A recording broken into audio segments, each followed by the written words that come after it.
thanks for watching Pinko Speech. So I found that learning about sake makes me like and enjoy sake more because I know which one is sweeter, which one is fruitier, which sake goes with which food, and also I can find sake that I like more easily. So Japanese sake is classified basically into 4 types based on the flavors and aromas, and today I would like to talk a little bit about each of the 4 types and hopefully it will help you find the type of sake that you like. So as I mentioned, there are 4 types of sake.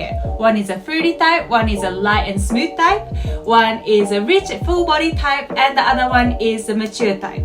So let's start with the fruity type. So the fruity type is called kunshu, and the characteristics of this type is that it has aromas of flowers or fruits, and it has a refreshing flavor. So the taste is moderately sweet and round, and the acidity is what makes it refreshing. So ginjo or daiginjo belongs to this type, and because the aroma is the main feature of this type, it doesn't pair well with strong flavored dishes. So the second type is the light and smooth type called soushu or tanre, and the characteristics of this type is that it has light, smooth and delicate flavor and also a pure, mild aroma. So namazake or freshly pressed sake or low alcohol sake belongs to this type, and this type pairs well with many different types of dishes. So the third type is called junshu, and the characteristics of this type is that it has a natural wood scent or an aroma of dairy products.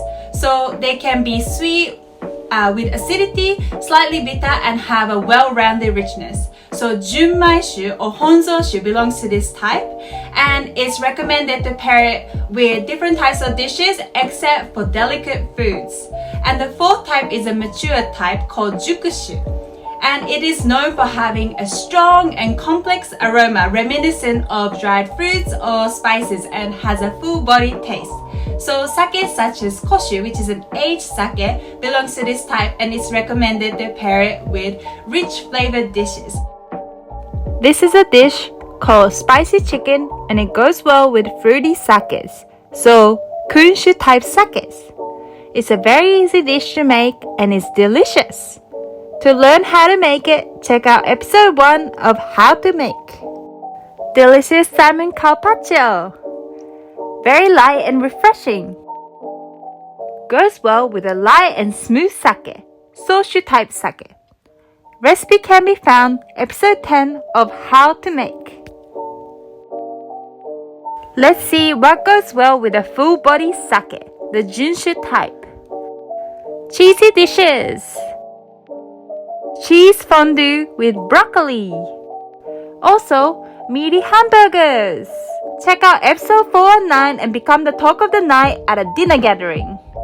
Rich flavored foods go well with jukushu, the mature type. This is a green curry, a great pairing. So, until next time!